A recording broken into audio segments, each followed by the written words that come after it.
नमस्कार. आज मी प्राध्यापक MP तथा मधु पाटील यांच्या आस्वाद समीक्षा मधु मंगेश कर्णिक साहित्य या पुस्तकातील मधु मंगेश कर्णिक कादंबरी या प्रकरणाच्या मी पाडलेल्या 12 भागांपैकी चौथा भाग वाचते. जुईली. शाळकरी वयात एखाद्या कुटुंबवत्सल विवाहित प्रभुमास्तरांच्या कविता नाटकाच्या भावरसाळ अध्यापनावर मोहित होऊन त्यांच्यावर भाळणारी, त्यांच्यात भावनिक पातळीवर गुंतणारी, दिवा स्वप्नात फुलराणी शिवांगी यांच्या रूपात त्यांची नायिका होणारी, प्रथमदर्शनी निरभ्रमधील निर्भरशील रतनसारखी, काहीशी लहानपणीच्या बाबीला निर्भर स्मितहास्य देणाऱ्या देवकीसारखी, पण पुढील वळणावर त्या दोघींपेक्षा खूप वेगळी. काव्यात्म निर्भरशील आकर्षणात ओढत गेलेल्या या शाळकरी पोरीचं मनस्वीपण वाढत्या वयात भलत्याच वळणाने वाहत जाते. आत्मरतिमग्नता, नार्सिझम आणि मनस्वी भावविवशता, पॅशन या वृत्तींनी ती वेढली जाते. तिला बऱ्या वाईट कृतीचे आणि परिणामांचे भान राहत नाही. केवळ लक्स साबण, गुलाबी पावडर, नखाचा रंग या भेटवस्तू देणाऱ्या बसप्पासारख्या थोराड दुकानदाराच्या आवळून घेतलेल्या मिठीची तिला परत परत लालसा वाटते. दशावतारी नाटकाच्या रंगमंचावर भाल नार्वेकर या नटाला बघता बघता त्याच्यावर भाळून कसलाही विचार न करता, मामा मामीला न सांगता त्याच्याबरोबर मुंबईला पळून जाते. मुंबईच्या रंगमंचावरील स्वतःच्या अभिनयाच्या धुंदीत जगाकडे तुच्छतेनं पाहू लागते. मदालस लावण्याच्या मूर्तिमंत नमुना, मराठी रंगभूमीची नवनायिका, रसिक प्रेक्षकांची हृदयस्वामिनी जुईली हे जाहिरातीतले पेपरमिंटच्या वडीसारखे शब्द ती पुन्हा पुन्हा घोळवत असते. पुढे ती त्या भाल नाटेकर नटाबरोबर लग्नाविना तशीच राहते आणि नाही नाही म्हणता त्याला शरीर देऊन टाकते. निसर्ग काम करतो, पण ती पोटातले बाळ पाडून टाकते. बघता बघता त्या नटाला सोडून गिरीश सुर्वे या नाटक कंपनीच्या मालकाच्या प्रेमात पडते. त्याच्याही घरीदारी जाते, राहते आणि लग्नाविना त्यालाही शरीर देऊन टाकते.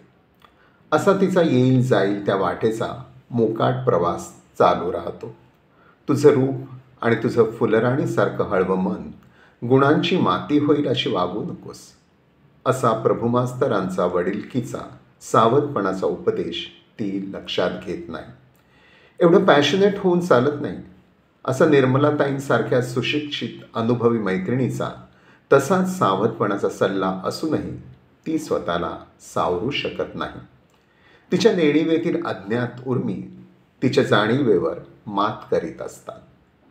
तिचे समर्थन असे असते, मला की नाही छान छान वस्तूंचा, स्नो पावडरीचा, गाण्या बजावण्याचा, चांगल्या वासाचा लगेच मोह पडतो. कुणी मला सुंदर म्हटलं की लगेच मी त्याच्या अंकित होऊन जाते. मला काही कळत नाही. मध्येच तिला अशीही जाण येते, मी एकामागून एक चुका करीत आले. मला एक उश्शाप हवा आहे. माझ्या चुकीचं प्रायश्चित्त मला हवं आहे. नाहीतर माझ्या हातून वरचेवर अशाच चुका होत राहणार. सारे कळत असूनही पुन्हा पुन्हा त्याच भोवऱ्यात सापडणार. कमकुवत मनाचा खोल भोवरा. हा भोवरा टाकून शांत सरोवरासारखं आयुष्य माझ्या वाट्याला कधी येणार का? मी किती पॅशनेट आहे निमाता. वाटते एखाद्या क्षणी मीच माझा घात करणार. खरी भीती माझीच मला आहे. आणि घडायचे ते घडतच राहतं. आत्मरतिमग्नता, नार्सिझम आणि मनस्वी भावविशता, पॅशन या तिच्यातील व्यक्तिगत शोकात्मक प्रमादांमुळे हर्मिशिया, ट्रॅजिक एरर, अशांत सुख भोगता भोगता हिचे सारे जीवन शोकात्म होऊन जातं. सूर्यफूल. मधु मंगेश कर्णिक यांच्या वरील 3 कोकण कन्या त्यांच्या वैशिष्ट्यपूर्ण वैविध्यामुळे बऱ्याच लक्षात राहणारे. मुंबईकडच्या गिरगावच्या चाळीतील त्यांची 13-14ची एक किशोरीही लक्षात राहावी अशीच. तिचं नाव असतं सुमी.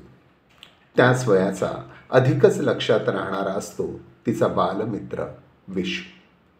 दोघं असतात एकाच चाळी, शेजारच्या छोट्या छोट्या खोली. विशू असतो पांगळा, पण चित्रे काढतो खूपच छान. सुमीला असते पांगळ्या विशूची कणव आणि त्याच्या चित्रांचं कौतुक. त्याच्या चित्रांवर ते खुश असते. त्याला भरपूर प्रोत्साहन देते. आईला चुकवून ती विशूकडे येत असते. त्यांची गट्टीमट्टी वाढत असते. दिल्लीत एका चित्रकलेची स्पर्धा असते. सुमी विशूला भाग घेण्याचा आग्रह करते आणि आश्चर्य घडते. विशूने पाठवलेल्या चित्राला बालचित्र स्पर्धेत पहिल्या नंबरचे सुवर्णपदक मिळते. त्यावर सूर्यफूल कोरलेले असते. पंडित नेहरूंच्या हस्ते ते विशूला दिले जाते. सुमी विशूच्या चाळीत धमाल होते. एक दिवस या गट्टीमट्टीची अखेर येते. सुमीचे लग्न ठरायला येते. ती विशूला सांगायला येते. तो तिच्या खांद्याला स्पर्श करतो. ती थरारून जाते. आपल्या खांद्यावरील त्याचा हात बाजूला न करता ती तसाच ठेवू देते. अशा भावस्पर्शाचे देणे घेणे घडत असतानाच त्याचे घायाळ उद्गार. एक दिवस असं घडणार याची मला कल्पना होती सुमी. तो थांबतो, ती थांबते, सावरते, म्हणते, वरद पक्षाकडून मागितलेला हुंडा देण्याची माझ्या वडिलांची ऐपत नाही.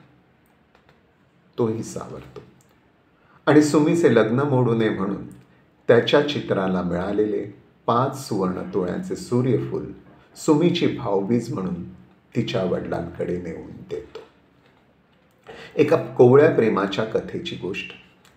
एका अस्फुटही शब्दात न बोललेली, पुशतशाही एका स्पर्शात न घडलेली, शेवटचा फक्त एकाच स्पर्शाचा थरार आणि शेवटचा फक्त एकच घायाळ उद्गार. असा शोकांत पण असे भारले पण उदात्त. काय करायचं याच्यावर भाष्य. संवेदनाला हलवणाऱ्या लेखकाची कथेची गोष्ट शोकात्मक कहाणीच्या थोड्याफार शब्दलयीत सांगायची, एवढेच. गोष्टीचा शेवट मात्र लेखकाच्या आठवत असलेल्या अर्थपूर्ण शब्दांनीच करावयाचा असतो. सुमी कर्दळीच्या चिडचिडीत रोपट्यासारखी उभी. सुवर्णावर कोरलेले सूर्यफूल दूर जात होतं आणि बागेतील सूर्यफुलाच्या माना आता मावळतीला कलंडलेल्या सूर्याच्या दिशेने झुकल्या होत्या. माहीमची खाडी. मधु मंगेश कर्णिक यांची माहीमची खाडी म्हणजे मराठी साहित्याच्या खाडीवर प्रथमच बांधलेली एका वेगळ्या जगाची झोपडपट्टी. ही एका माहीमच्या खाडीची शोकात्मिका आहे. खाडीतील झोपडपट्टीची शोकात्मिका आहे. येथील अस्वस्थ करणाऱ्या सामाजिक वास्तवाची शोकात्मिका आहे. येथील दारिद्र्याची शोकात्मिका आहे. नैतिक मूल्यांची शोकात्मिका आहे. बहुसंख्य किडलेल्या माणसांची शोकात्मिका आहे. उद्ध्वस्त मानवी जीवनाची शोकात्मिका आहे.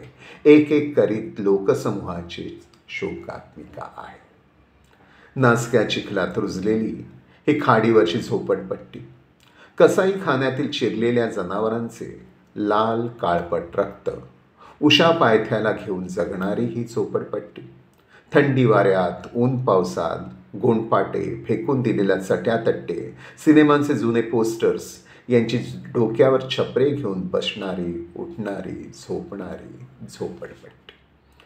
मान्सूनच्या वाऱ्याबरोबर पुरुषभर उंचीच्या वेगाने उसळणाऱ्या लाटांवर 5-25 झोपड्या तरंगू लागणार की भुई सपाट होणार अशा भयग्रस्ततेवर जीव मुठीत धरून जगणारी ही झोपडपट्टी.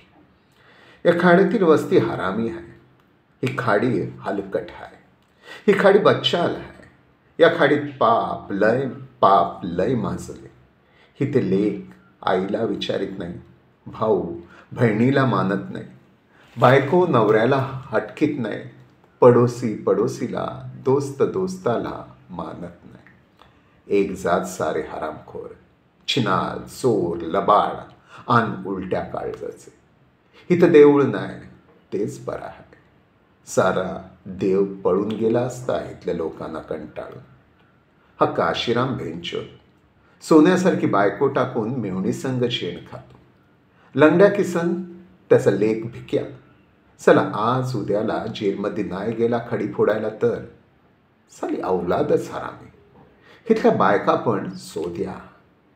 पलीकडून इथं येणाऱ्या जाणाऱ्या 80 वर्षाच्या सरजुकोळ्याने बघितलेलं अनुभवलेलं इथलं हे वास्तव. आणखी असेच आपल्या ओल्या बाळंतीण बायकोच्या पोटात लाथा घालत विधवा मेवणीला मैनेला तिच्या उरावर आणणारा, झोपडी विकून म्हाताऱ्या आईला आणि 8 वर्षाच्या मुलाला फुटपाथवर टाकणारा, दारुड्या बाहेर खाल्या काशीराम याच झोपडपट्टीत वाढतो, रुबाबात जगतो. आजकट विचकट चाळे आणि पोरी बाळींची टिंगल टवाळी करणाऱ्या टोळक्याचा दादा याच झोपडपट्टीतील उथळ सुखाला लाचवणाऱ्या तरुण्या देखण्या जयाला पळवून रखेली म्हणून वापरणारा, पैशांसाठी तिला मित्राच्या शेजेला देणारा, तिला रेल्वेच्या डब्यात कजविणीच्या धंद्याला लावणारा शाम्या पेंटर याच माहीमच्या खाडीच्या पाण्यावर रुजतो, वाढतो. दादूमिया सकीना या शरीफ आदमीच्या संसारात पुतणी नात्यातील रोशन नावाची पाहुणी येते. प्रारंभाला भर रस्त्यात कमरेचा घागरा सुटताच शर्मेनं आत्महत्या कराव्यास निघणारी ही दादूमियाची पुतणी या खाडीच्या बेशर्मी गजबजाटात वाहून जाते. शरम सोडून बेशर्मेत बुडू पाहते. याच खाडीत आपल्या डोक्यावर संसाराचा आभाळ पेलणाऱ्या गंगाचा गरमी झालेला नवरा लंगड्या किसन जाराच्या थापेबाजीला फसून कजबिणीच्या धंद्याला लावलेली मुलगी जया, बापाच्या चालीने गरमी होऊनही हिरोगिरी करणारा, रोशनला अंगाशी ओढणारा, बहिणीच्या कजबिणीच्या धंद्यात भडवेगिरी करणारा 20 वर्षाचा मुलगा भिक्या, ही सारी स्वतःला दुसऱ्यांना नासवत इथेच वाढत असतात आणि शेवटाला अघोरी कळसतर. पण याच माहीमच्या खाडीत जीवनाला अर्थ देणारे काही घडत असते. माणसाचे दर्शन घडत असते. एका म्हाताऱ्या भैयानं खांद्यावरचा लाल फडका, जिचा साठींचा घागरा कमरेवरून एकाएकी घरंगळला होता, त्या विवस्त्र रोशनची लाज राखण्यासाठी सकीनाच्या दिशेने फेकला आणि इकडची मान तिकडे न करता मुकाटपणे पुढे निघून गेला. त्याची कोणी केसर आयुष्यातून निघून गेली म्हणून इथं आलेला तो तुणतुणेवाला कोण बी असू दे, पण माणूस म्हणून दिलासा होता. साल्याचं मन लहान पोरासारखं होता. इतका प्यायचा पण दंगा नाही, मस्ती नाही, गाली नाही. इथल्या मुलांना शाळेत न्यायचा, समोर पडलेल्या पैशानं मुलांना चणे फुटाणे द्यायचा. तुणतुणं हातात आलं की हा बादशाह. इथं तो येतो आणि काही दिवसांनी फिल्मवाल्यांबरोबर निघून जातो. दादूमिया परकार आणि धोंडू माळगावकर हे दोघं बाणकोट खाडीतून आले. हिंदू मुसलमान दोस्तदार, 3 पाणी जुगार, दारू, चोरीची घड्याळे, रेडिओ, कापड, यंत्रे यांचा छुपेपणाने धंदा करणारा गुंड खुनी धोंडी.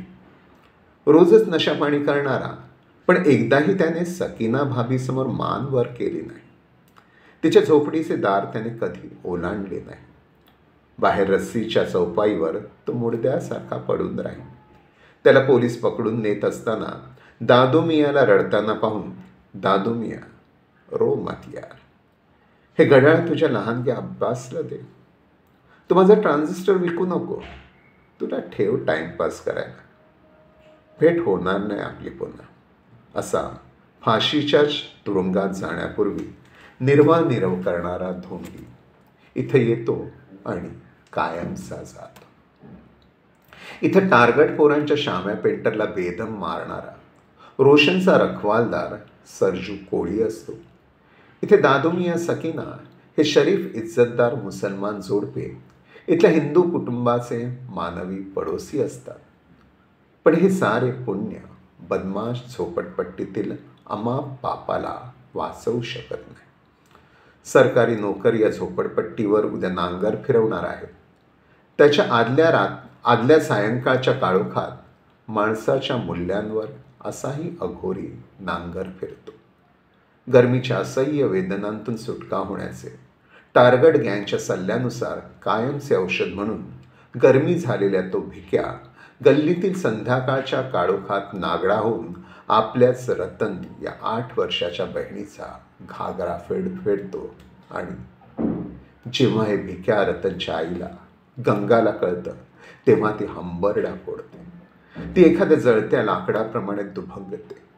दोन्ही हातांनी बोंब ठोकते, ऊर बडवते, भालूसारखी रडते, भेकते, संतापाने शर्मेने वेडीपिशी होते, तोंड दडवते.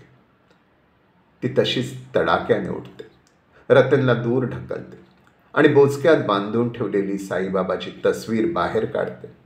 काळोखात तिच्याकडे पाहिल्यासारखं करून ती तस्वीर संतापाने दूर घोडबंद रोडवर भिरकावून देते. त्या तस्वीरीवरून लगेच एक ट्रक धडधडत गेला. तस्वीरीचे घोडबंद रोडवर तुकडे तुकडे झाले. लेखकाने वापरलेल्या या प्रतीकातून सरळ सुचवले गेले आहे की तिच्या दृष्टीने देव मेला आहे. God is dead. आणि तसले अघोरी कर्म घडत असताना तो देव जर काहीच करत नसेल तर तो हवाच कशाला? साला या दुनियेत देव जर नसेल तर बेस्ट होईल बघ. उगाच साली देवळं आणि मशिदी बांधायच्या आणि खाली पिली खेपा मारीत राहायचं. त्या देवालाच घर नाही बांधून दिलं म्हणजे त्याच्या घरी हेलपाटे मारायला नको. हे सरजू कोळ्याचं म्हणणं भिक्या रतनच्या आईनं खरंच करून दाखवलं. अशी ही मराठी साहित्यात यापूर्वी कधीही न आलेल्या अशा प्रकारच्या कंगाल वस्तीतील माणसांच्या दुःखांची आणि प्रमादांची कथा सांगणारी शोकात्म आणि शोकांत कादंबरी लेखकाच्या शोकात्म जाणीवांचे अस्वस्थ करणारे संवेदन देत असते. इथे 4था भाग संपवतो. धन्यवाद.